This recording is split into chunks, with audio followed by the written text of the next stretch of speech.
உங்களோடு இருப்பாராக.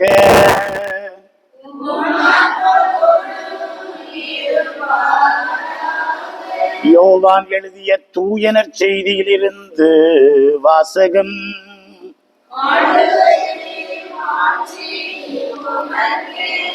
யோவான் எழுதிய தூய நற்செய்தி பிரிவு 6, இறை சொற்றொடர்கள் 41 முதல் 51 முடிய. யோவான் எழுதிய தூய நற்செய்தி 6ஆம் அதிகாரம் 41ஆம் வசனம் தொடக்கம். அக்காலத்தில் இயேசு கூறியது, விண்ணகத்திலிருந்து இறங்கி வந்த உணவு நானே என்று இயேசு கூறியதால் யூதர்கள் அவருக்கு எதிராக முணுமுணுத்தார்கள். இவர் யோசேப்பின் மகனாகிய இயேசு அல்லவா? இவருடைய தாயும் தந்தையும் நமக்கு தெரியாதவர்களா? அப்படி இருக்க நான் விண்ணகத்திலிருந்து இறங்கி வந்தேன் என இவர் எப்படி சொல்லலாம் என்று பேசிக்கொண்டார்கள். இயேசு அவர்களை பார்த்து கூறியது, உங்களிடையே முணுமுணுக்க வேண்டாம். என்னை அனுப்பிய தந்தை ஈர்த்தால் ஒழிய எவரும் என்னிடம் வர இயலாது. என்னிடம் வருபவரை நானும் இறுதி நாளில் உயிர் தெழச் செய்வேன். கடவுள்தாமே அனைவருக்கும் கற்றுத்தருவார் என இறைவாக்கு நூல்களில் எழுதியுள்ளது. தந்தைக்கு செவி சாய்த்து அவரிடமிருந்து கற்றுக்கொண்ட அனைவரும் என்னிடம் வருவர். கடவுள்தாமே கற்றுத்தருவார் என்பதிலிருந்து தந்தையை எவராவது கண்டுள்ளார் என்று பொருள் கொள்ளக்கூடாது. கடவுளிடமிருந்து வந்துள்ளவர் மட்டுமே கடவுளை கண்டுள்ளார். உறுதியாக உங்களுக்கு சொல்கிறேன், என்னை நம்புவோர் நிலை வாழ்வை கொண்டுள்ளனர். வாழ்வு தரும் உணவு நானே. உங்கள் முன்னோர் பாலில்லத்தில் மன்னாவை உட்கொண்ட போதிலும் இறந்தனர். உண்பவரை இரவாமல் இருக்கச் செய்யும் உணவு விண்ணகத்திலிருந்து இறங்கி வந்த இந்த உணவே. விண்ணகத்திலிருந்து இறங்கி வந்த வாழ்வு தரும் உணவு நானே. இந்த உணவை எவராவது உண்டால் அவர் என்றுமே வாழ்வார். எனது சதையை உணவாக கொடுக்கிறேன், அதை உலகு வாழ்வதற்காகவே கொடுக்கிறேன் என்றார். ஆண்டவரின் அருள் வாக்கு.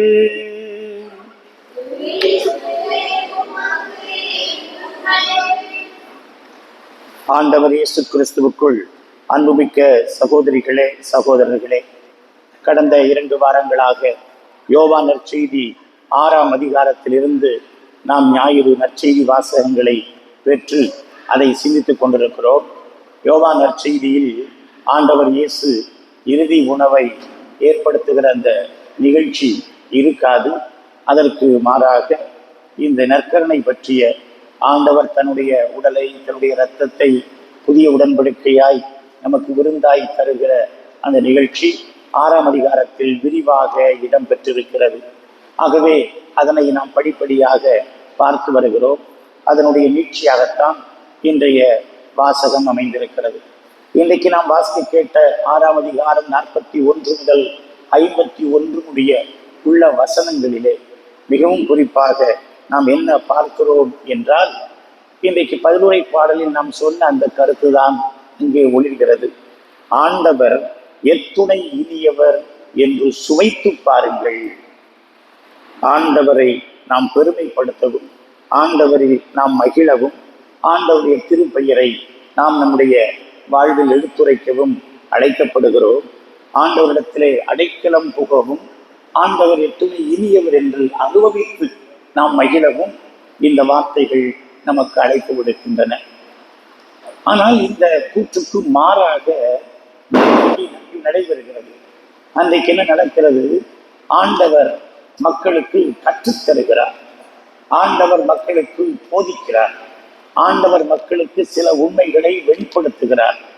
ஆண்டவர் தன்னை பற்றி ஒரு வெளிப்பாட்டை மக்களுக்கு சொல்லுகிறார். மக்கள் அதை புரிந்து கொள்ளவில்லை. புரிந்து கொள்ளாமல் என்ன நடக்கிறது பாருங்கள், முணுமுணுக்கிறார்கள்.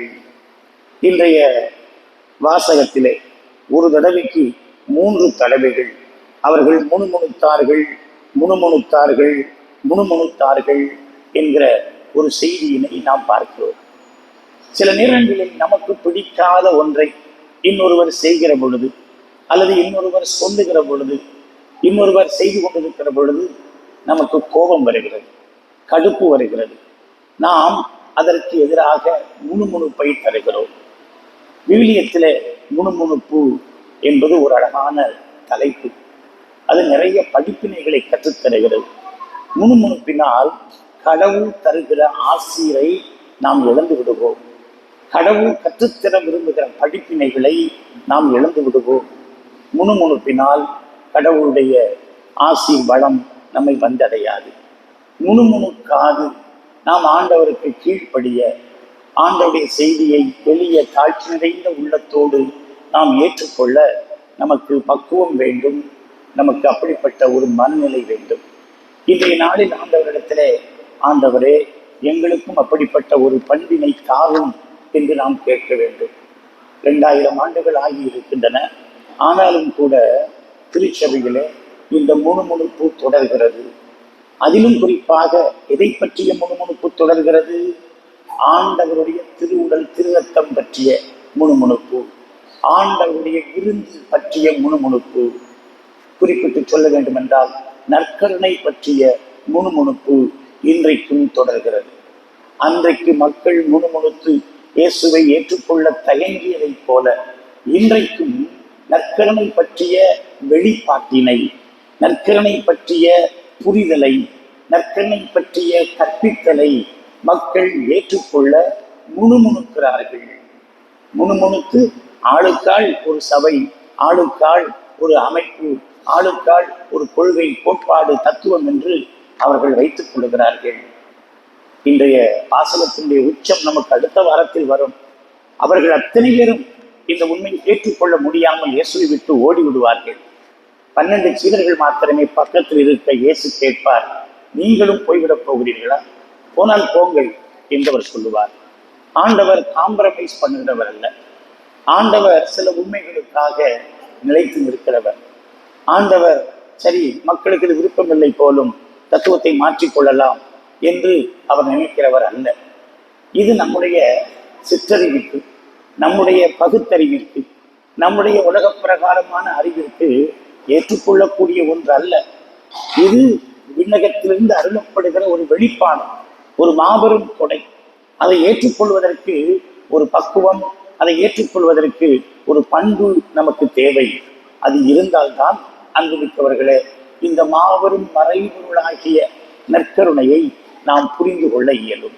ஆகவே இன்றைய வாசகத்தில் முதலாவதாக நாம் தெரிந்து கொள்ள வேண்டியது முணுமுணுக்காமல் ஆண்டவருக்கு கீழ்ப்படுகிற ஒரு பண்பு. அது மிகவும் முக்கியம். இரண்டாவதாக இன்றைய வாசகத்தில் நாம் தெரிந்து கொள்ளுகிற மாபெரும் உண்மை என்னவென்றால், இந்த உலகத்தில் பிறக்கிற அனைவரும் இறக்கிறோம். எல்லாரும் ஒரு நாள் இறந்துதான் ஆக வேண்டும். அது கடவுளுடைய நியதி. மண்ணிலிருந்து பிறந்த நீ மண்ணுக்கு திரும்புவாய் என்று ஆண்டவர் ஆதாமுக்கு ஏவாளுக்கு அவர் கட்டளை கொடுத்தார். நாம் சாகாமல் இருக்க முடியுமா? நல்ல மருந்து மாத்திரைகளை உட்கொள்ளுகிறோம், பல வகையான பயிற்சிகளை மேற்கொள்ளுகிறோம். நாம் எவ்வளவு காலம் நீட்டிக்க முடியுமோ அவ்வளவு காலம் நீட்டிக்க வேண்டும் என்றெல்லாம் ஆசைப்படுகிறோம். கடந்த வாரத்தில் யூடியூப்பில் ஒரு செய்தி பார்த்தேன். இப்பொழுது ஜெர்மனியிலே ஒரு மனிதனை செத்த பிறகு அப்படியே பனிக்கட்டிக்குள் பத்திரப்படுத்தி வைக்க ஆசைப்படுகிறார்கள். என்றாவது ஒரு நாள் மனிதனை உயிர்ப்பிக்கிற ஒரு மருந்தை அல்லது கலையை அல்லது தொழில்நுட்பத்தை விஞ்ஞானிகள் கண்டுபிடிக்கக்கூடும். அவ்வாறு கண்டுபிடிக்கிற பொழுது இந்த பனிப்பெட்டிக்குள் இருக்கிறவனை நாம் மீண்டும் உயிருக்கு கொண்டு வந்து விடலாம் என்று அங்கே இப்பொழுது நிறைய பேர் தங்களுடைய சாவுக்கு பிறகு உடலை பனிப்பெட்டியில் பத்திரப்படுத்துகிறார்கள். அதற்கு எத்தனையோ கோடிகள் செலவழிக்க வேண்டுமா? தங்களுடைய சொத்தை எல்லாம் எழுதி வைத்து இவ்வாறு அவர்கள் சாகாமல் இருக்க வேண்டும் என்று அவர்கள் ஆசைப்படுகிறார்கள். ஆனால் யதார்த்தம் என்ன? இந்த உடல் மூப்பு அடைகிறது, இந்த உடல் சாகிறது, இந்த உடல் செத்துத்தான் ஆக வேண்டும். ஆண்டவர் இயேசு உலகத்தில் வாழ்ந்த பொழுது 3 சாவு வீடுகளை சந்தித்தார். 3 சாவு வீடுகளிலும் இறந்தவர்களை ஆண்டவர் உயிர்ப்பித்தார். முதலாவதாக நூற்றுவர் தலைவர், அவருடைய வீட்டிலே அவருடைய வேலைக்காரனோ அவருடைய மகளோ அவர்கள் நோயுற்றிருக்கிறார்கள். அவர்கள் செத்து போகிறார்கள். அவர் போவதற்குள்ளாக நிகழ்ந்தாலும் சிறுமி தூங்குகிறாள் என்று சொல்லி ஆண்டவர் அவர்களை உயிர்ப்பிப்பதை நாம் பார்க்கிறோம். இரண்டாவதாக அவர் ஒரு சிறிய கிராமத்திற்கு செல்லுகிறார். அந்த கிராமத்திலே இருக்கிற மக்கள் ஒரு செத்த ஊர்வலத்திலே கலந்து கொள்கிறார்கள். அந்த தாய் அழுது கொண்டே வருகிறாள். அவளை தேற்றுவதற்கு யாராலும் முடியவில்லை. அவளோ ஒரு கைம்பெண். அவளுக்கு இருந்த ஒரே ஆறுதல் அந்த மகன் மாத்திரமே. அந்த இளைஞன் செத்து போய்விடுகிறான். நையில் கிராமமே ஒப்பாரி வைக்கிறது. ஆண்டவர் அந்த பவனியை நிறுத்துகிறார். அந்த பாடையை தொடுகிறார். இளைஞனே உனக்கு சொல்லுகிறேன், எழுந்து என்று சொல்லி அவனை எழுப்பி விடுகிறார். அவனும் தூக்கத்திலிருந்து விழித்தெழுவது போல எழுந்து உட்காருகிறான். தாயிடத்தில் கொடுத்து அவருடைய அழுகையை நிறுத்தி விடுகிறார். மூன்றாவதாக நமக்கு தெரியும், யோவான் நற்செய்தி 11ஆம் அதிகாரத்தில் இயேசு மிகவும் அன்பு செய்த மார்த்தா, மரியா, லாசர். இதில் லாசர் இறந்து விடுகிறார். ஆண்டவர் உடனடியாக போக முடியவில்லை. 4 நாட்கள் கழித்தே அந்த ஊருக்குள் செல்லுகிறார். ஊர் வாசலில் வந்து மார்த்தா வரவேற்கிறார். கல்லறை கூட்டத்துக்கு போவோம் என்று ஆண்டவர் சொல்லுகிறார். வேண்டாம் ஆண்டவரே, அவரின் சகோதரர் தான். ஆனாலும் கல்லறையை வைத்து 4 நாள் ஆகிவிட்டது. நாற்றம் அடிக்கும். இனி அவன் என் சகோதரன் என்று சொன்னாலும் அது பிணம், அதனுடைய மனம் துர்நாற்றம், வேண்டாம் என்று அவள் கூட மறுக்கிறாள். ஆனால் ஆண்டவர் வாங்கள் போவோம் என்று சொல்லி கல்லறை கல்லை புரட்டச் சொல்லி, லாசரை வா வெளியே என்று சொல்லி லாசரை அவர் உயிரோடு கொண்டு வருகிறார். இந்த மூவரும் சாகாமையை பெற்றுக்கொண்டார்களா என்றால் நிச்சயமாக இல்லை. ஒரு குறிப்பிட்ட காலத்திற்கு ஆண்டவர் அவர்களுக்கு மீண்டும் உயிர் வாழ்வு தந்தார். நானே உயிர்த்தெழுதல் என்பதனை இதன் மூலமாக எண்பித்தார். ஆனாலும் அவர்கள் மீண்டும் இறந்தார்கள். அதுதான் உண்மை. அவர்கள் மீண்டும் இறந்தார்கள். மனிதராய் பிறக்கிற ஒவ்வொருவரும் இறந்துதான் ஆக வேண்டும். என்றாவது ஒரு நாள் இறந்துதான் ஆக வேண்டும். அப்படியானால் பிறப்புக்கும் இறப்புக்கும் இடையிலே இந்த வாழ்க்கை எப்படி முடிந்து போய் விடுகிறதா? இந்த வாழ்க்கைக்கு என்ன அர்த்தம்? மனதிற்குள்ளே 1000 கேள்விகள், மனதிற்குள்ளே 1000 ஆசைகள், மனதிற்குள்ளே 1000 எண்ணங்கள், மனதிற்குள்ளே 1000 காயங்கள், வருத்தங்கள், மகிழ்ச்சிகள் எல்லாம் இருக்கிறதே. இந்த வாழ்க்கை இப்படித்தானா என்று நாம் ஒரு கேள்வி கேட்க வேண்டியிருக்கிறது. அன்புமிக்கவர்களே, நாம் வாழுகிற இந்த வாழ்க்கைக்கான பொருளை, அர்த்தத்தை இன்றைய விஞ்ஞானத்தில் நீங்கள் காண முடியாது. இன்றைய தொழில்நுட்பத்தில் நீங்கள் பெற்றுக்கொள்ள முடியாது. அது உங்களை பகுத்தறிவாதத்திலே கொண்டு போய் விட்டு, இந்த வாழ்க்கை ஒரு விபத்து, இந்த வாழ்க்கை என்னவென்று நமக்கு புரியவில்லை என்றுதான் அது உங்களை குழப்பத்தில் கொண்டு போய் நிறுத்திவிடும். ஆனால் இந்த வாழ்வுக்கான பொருள், இந்த வாழ்வுக்கான அர்த்தம் இயேசு கிறிஸ்துவில் இருக்கிறது. இந்த வாழ்வுக்கான விடை இயேசு கிறிஸ்துவில் நமக்கு கிடைக்கிறது. அதைத்தான் இன்றைய வாசகங்கள் நமக்கு சொல்லித் தருகின்றன. மிகவும் குறிப்பாக சாகாமைக்கு மருந்து ஆண்டவராகிய இயேசு கிறிஸ்து மட்டுமே. சாகாமையை நாம் பெற்றுக்கொள்ள வேண்டும் என்றால் நாம் செய்ய வேண்டியது என்ன? இந்த 6ஆம் அதிகாரம் அதைத்தான் நமக்கு விரிவாக விளக்கமாக எடுத்து சொல்லித் தருகிறது. சாகாமைக்கு மருந்து 3. முதலாவது, ஆண்டவர் இயேசு கிறிஸ்துவின் மீது நம்பிக்கை கொள்ளுதல். ஆண்டவர் இயேசுவை விசுவாசித்தல், அதுதான் சாகாமைக்கு முதல் மருந்து.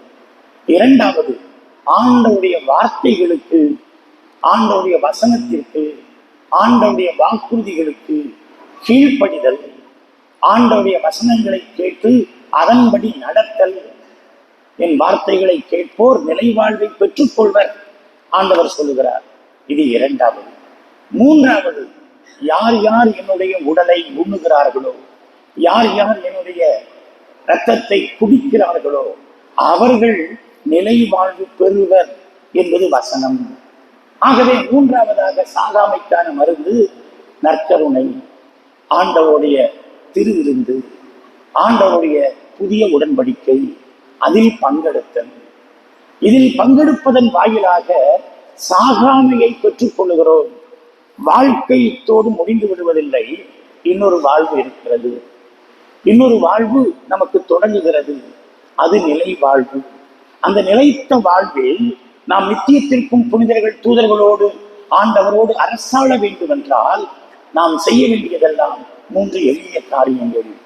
1, ஆண்டவர் இயேசுவை அவர் கடவுளுடைய மகன் என்றும், அவர் மெசியா என்றும், அவர் மீட்பர் என்றும் நம்மை மீட்ட விண்ணகத்திலிருந்து வந்தவர் என்றும் நாம் நம்ப வேண்டும்.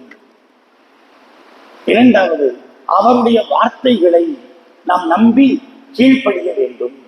மூன்றாவது, அவருடைய திருவுடல் திருநத்த பந்தியிலே விருந்திலே நாம் கலந்து கொள்ள வேண்டும். இதுதான் நமக்கு நிலை வாழ்வை தரவல்லது. மட்டுமல்ல, நாம் வாழுகிற இந்த வாழ்வுக்கு பொருள் தரவல்லது. இது ஒரு மாபெரும் உண்மை. அன்புமிக்கவர்களே, நாம் உணவு உண்ணுகிறோம். அந்த உணவு நமக்கு உயிர் தருகிறது, நமக்கு உற்சாகம் தருகிறது, நம்முடைய வாழ்வுக்கு அது ஒரு உந்துதலை தருகிறது. அவ்வாறு ஆண்டவருடைய நம்பிக்கை, ஆண்டவருடைய வார்த்தை, ஆண்டவருடைய திருவிருந்து நம்முடைய ஆன்மாவுக்கு, நம்முடைய வாழ்வுக்கு பொருளை தருகிறது. இது ஒரு மறைபொருள். இதை நாம் ஏற்றுக்கொண்டாக வேண்டும். இதை ஏற்றுக்கொண்டால் நம்முடைய வாழ்வு அர்த்தமுடையதாய் வந்து விடுகிறது என்பதனைத்தான் இன்றைய வாசகம் நமக்கு கோடிட்டு காட்டுகிறது.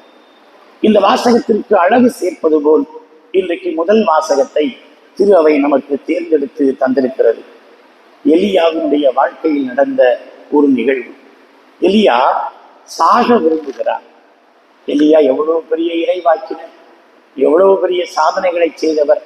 தன்னந்தனியனாய் அவர் ஆகாவு ஈசபேல் எனப்படுகிற அரசனையும் அரசியையும் எதிர்த்து நின்றவர். ஒரு கொடுங்கோல் ஆட்சி அந்த நாட்டிலே நடைபெறுகிற பொழுது, ஆண்டவருடைய ஊழியர்கள் எல்லாம் அவமானப்படுத்தப்பட்டு கொல்லப்படுகிற பொழுது, நாட்டை விட்டு விரட்டப்படுகிற பொழுது, தன்னந்தனியனாய் கடவுள் யார், கடவுளுடைய மாட்சி மகத்துவம் எத்தகையது என்பதனை எண்பித்தவர். கர்மேல் மலையிலே அவர்களை பலியிடச் சொல்லி, உங்கள் கடவுள் ஏற்றுக்கொள்கிறாரா பார்ப்போம் என்று சவால் விட்டவர். மாலை பலி நேரம் வந்தவுடன் அவர்களை நிறுத்தச் சொல்லிவிட்டு ஒரு அருமையான பலிபீடத்தை கட்டி அதன் மீது விறகுகளை அடுக்கி அதில் குடங்குடமாய் தண்ணீரை விட்டு பலிப்பொருளை வைத்து வானத்திலிருந்து நெருப்பை வரச் செய்து அதை எரித்து காண்பித்தவர். உண்மை கடவுள் நம்முடைய யாவேதான் என்று மக்களுக்கு எடுத்துரைத்தவர். இவ்வாறு மாபெரும் புதுமையை, மாபெரும் அற்புதத்தை, கடவுளுடைய உடனிருப்பை மக்களுக்கு தன்னுடைய சொல்லால் செயலால் வெளிப்படுத்தியவர் இறைவாக்கினர் எலியா. அவர் எவ்வளவு பெரிய இறைவாக்கினர் என்றால், பிற்காலத்தில் இயேசுவிடத்திலே கேட்பார்கள், உம்மை யார் என்று சொல்லுகிறார்கள்? மக்கள் வாயிலிருந்து வருகிற முதல் வார்த்தை உம்மை எலியா என்று சொல்லுகிறார்கள் என்பதுதான். அவர் பெயரில் ஒரு நூல் கூட கிடையாது. அவர் பெரிய இறைவாக்கினர் கூட கிடையாது. அவர் சிறிய இறைவாக்கினர்.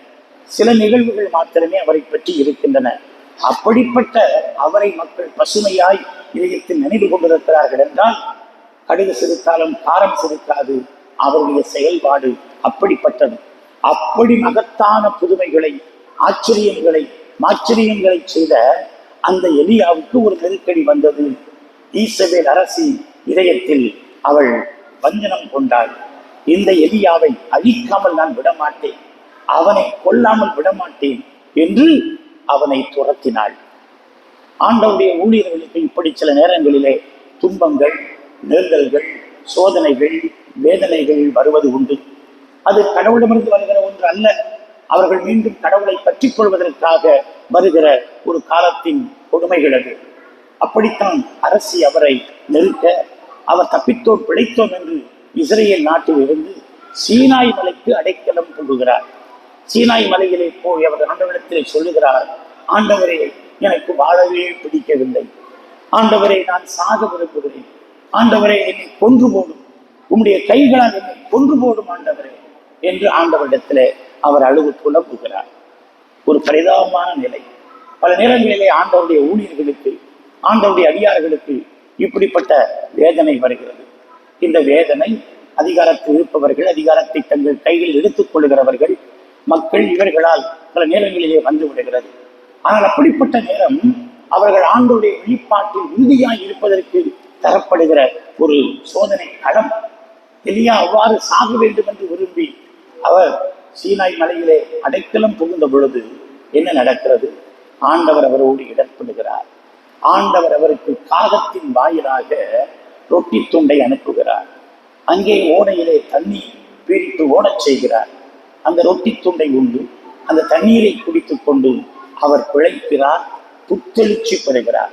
புதிய ஏற்பாட்டிலே இயேசுவினுடைய உடலை உண்டு நாம் புத்தெழுச்சி பெறுவதற்கு ஒரு முன்னோட்டமாக அது இருக்கிறது.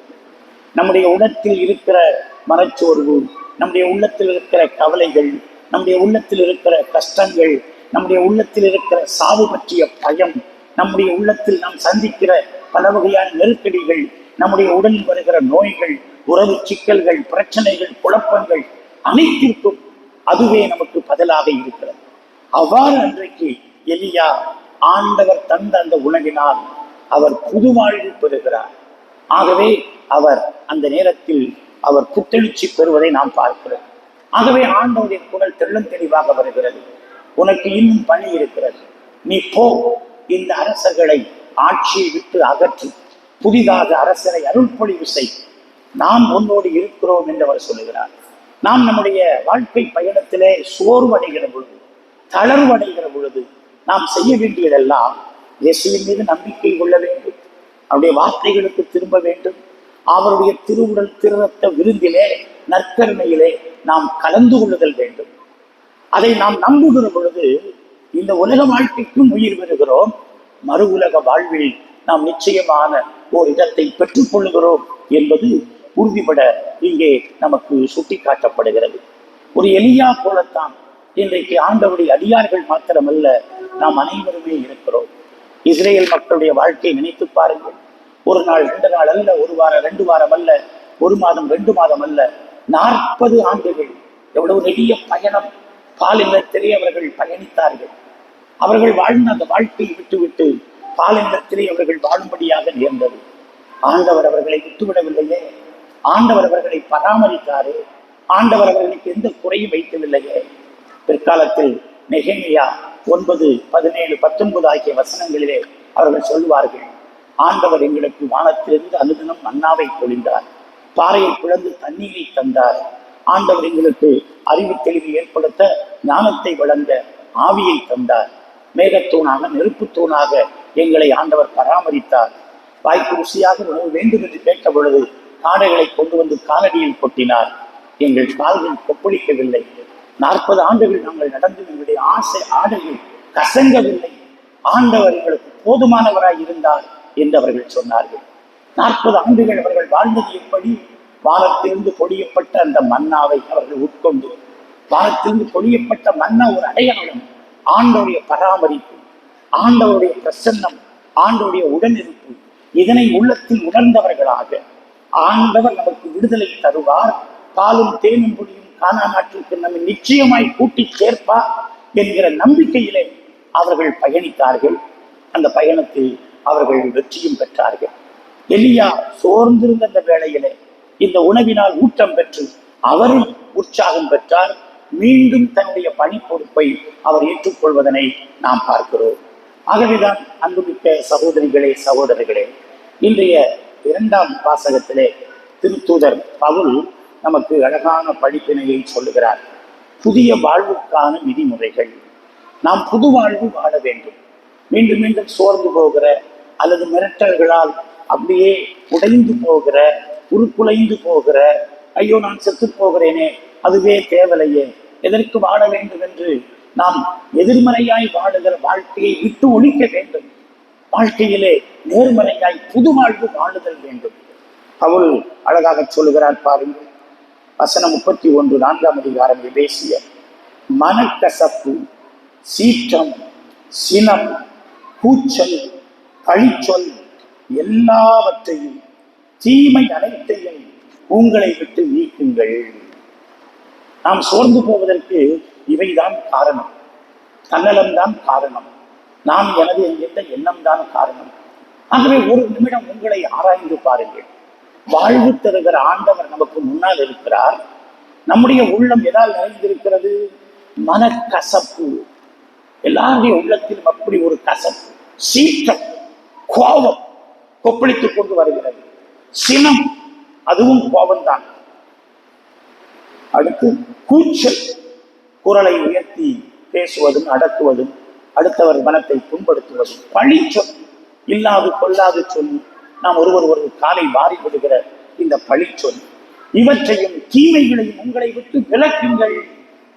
நம்முடைய உள்ளத்தில் இருக்கிற இந்த பாவங்களை, இந்த பலவீனங்களை, இந்த குறைபாடுகளை, சாவு பற்றிய செத்து போய்விடலாம் அதுவே தேவலை என்கிற இந்த எண்ணத்தை விளக்குங்கள், விலக்கி ஒரு புது வாழ்வு வாழுங்கள் என்று பவுலடியார் அழைப்பு விடுக்கிறார். வசனம் 5ஆம் அதிகாரம் 1 பாருங்கள். ஆகவே நீங்கள் கடவுளின் அன்பார்ந்த பிள்ளைகளாய் அவரை போல் ஆகுங்கள். நாம் ஆண்டவரிடத்திலே திரும்புதல் வேண்டும். அன்றைக்கு ஒரு எலியா ஆண்டவரிடத்திலே திரும்பினார். சாக நினைத்தவர் புது வாழ்வு பெற்றார். அன்றைக்கு எபேஸ் நகர மக்கள் பழைய வாழ்வை விடுத்து புது வாழ்வுக்கு கடவுளுடைய பிள்ளைகளாய் மாறினார்கள். ஒருவரை ஒருவர் மன்னித்தார்கள், நன்மை செய்ய கற்றுக்கொண்டார்கள். தங்கள் வாழ்க்கையை எப்படி மாற்றினார்கள்? 2ஆம் வாசகம் அழகாக சொல்கிறது.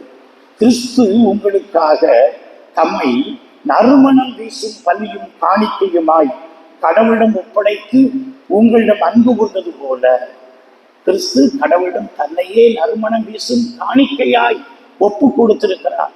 அதை போல நீங்களும் அன்பு கொண்டு வாழுங்கள் என்றவர் சொல்லுகிறார்.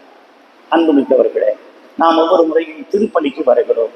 பல நேரங்களிலே ஆண்டுடைய வசனத்தை கேட்க வருவதில்லை, ஆண்டுடைய வசனத்திற்கான விளக்கும் மறையுரையை கேட்க வருவதில்லை. திருப்பலி என்பது இறை வார்த்தையும் நற்கருணையும் இணைந்த ஒரு கொண்டாட்டம். நாம் மறந்துவிடவே கூடாது. இதற்கு ஒரு சிறந்த வரைபடம் புதிய ஏற்பாட்டிலே நமக்கு காட்டப்படுகிறது. அது என்ன? எம்மாவுஸ் சாலையிலே ஆண்டவர் நடத்திய அந்த நிகழ்வு. வழியெல்லாம் ஏறக்குறைய 11 கிலோமீட்டர் தொலைவிற்கு ஆண்டவர் மோசே எழுதிய நியாயப்பிரமாணத்திலிருந்தும் இறைவாக்கு நூல்களிலிருந்தும் திருப்பாடல்களிலிருந்தும் தன்னை குறித்து விளக்கிக் கொண்டே வந்தார். அதுதான் முதல் பகுதி. அவர் இறை வார்த்தையை விளக்கினார். அவர்கள் அதை காது கொள்கிற கேட்டார்கள். அவருடைய உள்ளம் உசுப்பி எறியது. அவர் நம்மோடு பேசி உசாவுகையில் நம் உள்ளம் விழித்தெழவில்லையா, நம்முடைய உள்ளம் சூடரவில்லையா என்று அவர்கள் பின்னால் நினைத்து பார்க்கிறார்கள். ஆண்டுடைய வார்த்தை அவர்களை உசுப்பேற்றுகிறது. அது போதுமா? இல்லை. அவர்கள் இரவு உண்ண உட்காருகிறார்கள். சப்பத்தை எடுத்து வானத்தில் பார்த்து நன்றி கூறி அதை பிட்டு அவர்களுக்கு கொடுக்கிறார். அப்பொழுது அவர்கள் கண்கள் திறக்கப்பட்டன. முழுமையை அவர்கள் கண்டு கொள்கிறார்கள். வெறும் இறை வார்த்தையினால் ஒரு முழுமையை அல்ல, அவர்கள் முழுமையை இப்பொழுது அப்பம் விற்கிற அந்த கொண்டாட்டத்திலே அவர்கள் கண்டு கொண்டார்கள். அப்பொழுது அவர்கள் இயேசு எப்பொழுது எங்களோடு இருக்கிறார் என்று உணர்ந்தார்கள். உடனே அவர்கள் எருசலேமுக்கு திரும்பினார்கள். அவர்கள் எம்மாவிலிருந்து எருசலேமுக்கு போகிற பொழுது இயேசு கூட வரவில்லை, ஆனால் அவர்களுடைய இதயத்தில் இருந்தார். அவர்கள் இயேசு அனுபவத்தை பெற்றவர்களாக நடந்தார்கள். இன்றைய திருப்பாடல் வரிகளை நிச்சயம் நினைவு கூர்ந்திருப்பார்கள். ஆண்டவர் எவ்வளவு இனிமை உள்ளவர் என்று சுவைத்து பாருங்கள். அவர் இப்பொழுது எங்களோடு இருக்கிறார், எங்களோடு வருகிறார். இனி இருட்டு பயம் இல்லை, திருட்டு பயம் இல்லை, எதிரிகள் பயம் இல்லை. எங்களை பிடிப்பார்கள், அடிப்பார்கள், கொல்லுவார்கள், எதற்கும் பயம் இல்லை. நாங்கள் எருசலேமுக்கு செல்லுகிறோம் என்ற துணிவுடன் அவர்கள் சென்றார்கள். ஆகவே இறை வார்த்தை நற்கருணை கொண்டாட்டத்திற்கு ஒரு மனிதரை இட்டுச் செல்லுதல் வேண்டும். முழுமையான விதத்திலே நாம் இயேசுவை நம்ப வேண்டும். முழுமையான விதத்திலே இயேசு அனுபவத்தை நாம் பெறுதல் வேண்டும். ஒரே ஒரு பகுதியை மாத்திரம் நாம் முழு அனுபவமாக பெற்றுக்கொள்ளவே முடியாது. ஒரு விருந்திற்கு செல்கிறோம், நமக்கு இலை போட்டு உப்பு வைக்கிறார்கள், ஊறுகாய் வைக்கிறார்கள். நம்மிடத்தில் இருப்பதோ அகோர பசி. உப்பையும் ஊறுகாயும் தொட்டு தொட்டு சாப்பிட்டு அதை மாத்திரம் கொண்டு வா கொண்டு வா கொண்டு வா என்று சாப்பிட்டால் என்ன ஆகும்? ஒரு சதவீத உணவு வேண்டாமா? உணவு சாப்பிட வேண்டாமா? அதை போலத்தான் சிலர் இறை வார்த்தையோடு நின்று விடுகிறார்கள். அது போதுமானதல்ல. ஆண்டவருடைய உணவை, ஆண்டவருடைய திரு விருந்தை நாம் உண்ண வேண்டும், அதில் பங்கெடுக்க வேண்டும். பழைய பாட்டிலும் இதற்கு ஒரு சிறந்த எடுத்துக்காட்டு இருக்கிறது. 2 அரசர்கள் 23ஆம் அதிகாரத்திலே யோசியா என்று ஒரு அரசரை நாம் பார்க்கிறோம். அவருடைய காலத்தில் தான் காணாமல் போன ஆண்டுடைய வார்த்தை கோவிலில் கண்டுபிடிக்கப்படுகிறது. அரசர் சொல்லுகிறார், ஆட்சியாளர்கள், அதிகாரிகள், தலைவர்கள், மௌப்பர்கள் எல்லாரையும் அழையுங்கள், ஆண்டுடைய வார்த்தையை வாசிக்க கேட்போம் என்று அவர் சொல்லுகிறார். உடன்படிக்கை நூலில் எழுதியுள்ள அனைத்தையும் அவர்கள் வாசிக்க ஒரு பைபிள் மாரநாத்தா நடக்கிறது. பைபிளை முதலில் அவர்கள் கேட்டார்கள். அரசர் சட்டையை கிழித்துக் கொள்ளுகிறார், ஐயோ இந்த இறை வார்த்தையின்படி நம்முடைய வாழ்க்கை இல்லையே என்று. அதன் பிறகு அனைத்தையும் சரி செய்ய சொல்லுகிறார். ஒரு கட்டளை போடுகிறார். இதன்படி இனி பாஸ்காவை கொண்டாடுங்கள். அந்த வசனம் நமக்கு ரொம்ப அழகாக அமைந்திருக்கும்.